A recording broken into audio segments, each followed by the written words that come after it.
Hello guys, இன்னைக்கு என்ன பார்க்க போறோம் அப்படின்னா, Adobe Illustratorல இது போல ஒரு 3D டெக்ஸ்ட் ரிவால்வ் எப்படி பண்றது அப்படின்னு பார்க்கலாம். ஸோ இப்போ பார்த்தீங்க அப்படின்னா, நியூ டாக்குமெண்ட் ஓப்பன் பண்ணியிருக்கிறேன். இந்த டாக்குமெண்ட்ல 3D டெக்ஸ்ட் ரிவால்வ் அப்படின்னு நான் டைப் பண்ணிக்கிறேன். ஸோ அதுக்கு நான் டைப் டூல் எடுத்துட்டு டைப் பண்றேன்.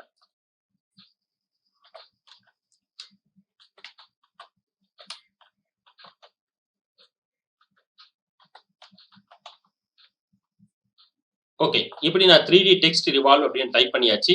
இப்போ நான் இது என்ன பண்றேன், ஸோ இதை இன்னொரு காப்பி ஆல்ட்ட ஹோல்ட் பண்ணிட்டு இன்னொரு காப்பி நான் எடுத்துக்கிறேன். இதுக்கப்புறம் நான் ரெண்டுத்தையும் நான் செலக்ட் பண்ணிட்டு டெக்ஸ்ட் மெனுக்கு போறேன். ஸோ இதுல இதுல கிரியேட் அவுட்லைன் அப்படின்னு கொடுக்குறேன். ஸோ இப்போ பார்த்தீங்க அப்படின்னா இது டெக்ஸ்டா இருக்காது, அவுட்லைனா மாறி இருக்கும். இதுக்கு அடுத்து ரெண்டுத்தையும் சேர்த்து நான் குரூப் பண்ணிக்கிறேன். குரூப் பண்றதுக்கு கண்ட்ரோல் ஜி அப்படின்னு நான் கொடுத்துக்கிறேன். ஸோ இப்போ பார்த்தீங்க அப்படின்னா இது குரூப் ஆயிடுச்சு. அடுத்து விண்டோஸ் மெனுக்கு போறேன். சிம்பிள்ஸ் அப்படின்ற பேனலை ஓப்பன் பண்ணிக்கிறேன். இதுக்கப்புறம் பார்த்தீங்கன்னா 3D டெக்ஸ்ட் ரிவால்வ சிம்பிளா நான் மாத்திக்கிறேன். ஸோ அதுக்கு இதை அப்படியே டிராக் பண்ணி இந்த இடத்துல போட்டேன் அப்படின்னா இந்த இடத்துல ஒரு டயலாக் பாக்ஸ் ஓப்பன் ஆகும். ஸோ இந்த சிம்பிள் ஆப்ஷன்ஸ் அப்படின்னு சொல்லிட்டு இருக்கும். இதுல நான் 3D அப்படின்னு சொல்லிட்டு நான் நேம் கொடுத்துக்கிறேன். ஜஸ்ட் 3D அப்படின்னு நான் கொடுத்துட்டு ஸோ இந்த இடத்துல மூவி கிளிப் இருக்கா அப்படின்னு பார்த்துட்டு அதே நேரத்துல இந்த இடத்துல சிம்பிள் டைப் டைனமிக் சிம்பிளா இருக்கா அப்படின்னு செக் பண்ணிட்டு ஜஸ்ட் நான் ஓகே அப்படின்னு நான் கொடுத்துக்கிறேன். இதுக்கு அடுத்து பாத்தீங்க அப்படின்னா இந்த இடத்துல 3D அப்படின்னு சொல்லிட்டு ஒரு சிம்பிள் கிரியேட் ஆயிருக்கும். அடுத்து ரெக்டாங்குலர் டூல் எடுத்துட்டு ஒரு ஷேப்பை கிரியேட் பண்றேன். ஸோ இதுக்கு நான் லைட் கிரே அப்படின்னு நான் கொடுத்துக்கிறேன். இப்போ பாத்தீங்க அப்படின்னா இந்த ஷேப்புக்கு நான் லைட் கிரே கொடுத்துட்டேன். ஸோ இப்போ இதை நான் செலக்ட் பண்ணிட்டு எஃபெக்ட் மெனுக்கு போறேன். எஃபெக்ட் மெனுல 3Dல ரிவால்வ் அப்படின்ற ஆப்ஷன் நான் கிளிக் பண்றேன். ஸோ இப்போ கொடுத்த உடனே பாத்தீங்க அப்படின்னா ஸோ இது 3D ரிவால்வ் மாதிரி இருக்கும். இதுக்கு அடுத்து நான் மேப் ஆர்ட் அப்படின்றத கிளிக் பண்றேன். ஸோ இங்க பாத்தீங்க அப்படின்னா இந்த பேனல் ஓப்பன் ஆகும். இந்த சர்ஃபேஸை நான் மாத்திக்கிறேன். ஜஸ்ட் இப்போ இந்த 3 ஆஃப் 3ல நான் மாத்திக்கிறேன். இதுக்கு அடுத்து பாத்தீங்க அப்படின்னா இந்த சிம்பிள் நீங்க டிராப் டவுன் பண்ணீங்க அப்படின்னா நம்ம சேவ் பண்ண இந்த 3D அப்படின்ற நேம்ல சிம்பிள் இருக்கும்.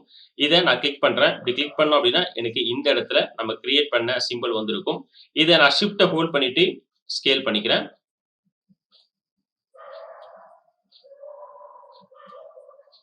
ஓகே, இப்படி நான் வந்து ஷிஃப்ட்டை ஹோல்ட் பண்ணிட்டு ஸ்கேல் பண்ணியாச்சு. இதுக்கு அடுத்து இதுக்கு கீழே இருக்க இன்விசிபிள் ஜியோமெட்ரியை நான் கிளிக் பண்றேன். இப்போ பாத்தீங்க அப்படின்னா எனக்கு இந்த இடத்துல இன்விசிபிள் ஆயிருக்கும். அடுத்து இதை ஜஸ்ட் நான் ஓகே அப்படின்னு நான் கொடுத்துக்கிறேன். கொடுத்துட்டு இந்த இடத்துல பொசிஷன் கொஞ்சம் லைட்டா அப்படி மாத்திக்கிறேன். அடுத்து இதை நான் ஓகே அப்படின்னு நான் கொடுக்குறேன்.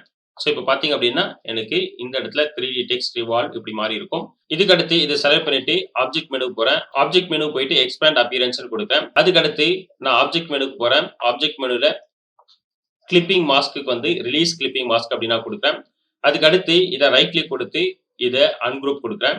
ஸோ இந்த அன்குரூப் வந்து மல்டிபிள் டைம்ஸ் நம்ம கொடுக்க வேண்டியதா இருக்கும். ஓகே, இப்போ பாத்தீங்க அப்படின்னா நான் மல்டிபிள் டைம்ஸ் கொடுத்தாச்சு. இப்போ இதுக்கு கீழே சில லைன்ஸ் இருக்கும். ஸோ அதை வந்து நம்ம டெலிட் பண்ண வேண்டியதா இருக்கும்.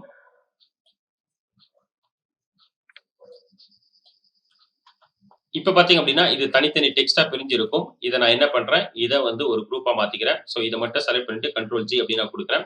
ஸோ அதே போல இதை நான் செலக்ட் பண்ணிட்டு கண்ட்ரோல் ஜி அப்படின்னு நான் கொடுத்து குரூப் பண்ணிக்கிறேன். ஸோ இப்போ பாத்தீங்க அப்படின்னா இது ஒரு குரூப்பா இருக்கும், இது ஒரு குரூப்பா இருக்கும். இப்போ நான் இதை கொஞ்சம் அப்படி அட்ஜஸ்ட் பண்ணிக்கிறேன். கைஸ் இப்போ பாத்தீங்க அப்படின்னா இந்த 3D டெக்ஸ்ட் ரிவால்வ் கிரியேட் ஆயிருக்கும். கைஸ் இந்த வீடியோ உங்களுக்கு பிடிச்சிருந்தா லைக் பண்ணுங்க, ஷேர் பண்ணுங்க, மறக்காம சப்ஸ்கிரைப் பண்ணுங்க. நாங்க அப்லோட் பண்ற வீடியோஸ் உங்களுக்கு இமிடியேட்டா நோட்டிபிகேஷன் வரணும் அப்படின்னு நினைச்சீங்க அப்படின்னா பக்கத்துல இருக்க பெல் ஐக்கானையும் கிளிக் பண்ணிக்கோங்க. இந்த சாஃப்ட்வேர் பத்தி மாஸ்டர் லெவல்ல நீங்க லேர்ன் பண்ணிக்கணும் அப்படின்னு நினைச்சீங்க அப்படின்னா மாஸ்டர் ஆன்லைன் லைவ் செஷன் கொடுத்துட்டு இருக்கோம். அதுக்கு உண்டான லிங்க் டிஸ்கிரிப்ஷன்ல கொடுத்துருக்கோம். அதை கிளிக் பண்ணி ஜாயின் பண்ணிக்கோங்க. இந்த ஆன்லைன் லைவ் செஷனை பத்தி உங்களுக்கு ஏதாவது டவுட் இருந்ததுன்னா கீழே டிஸ்கிரிப்ஷன்ல நம்பர் கொடுத்துருக்கோம். அதுக்கு கால் பண்ணி உங்க டவுட்டை கிளியர் பண்ணிக்கோங்க. தேங்க்யூ.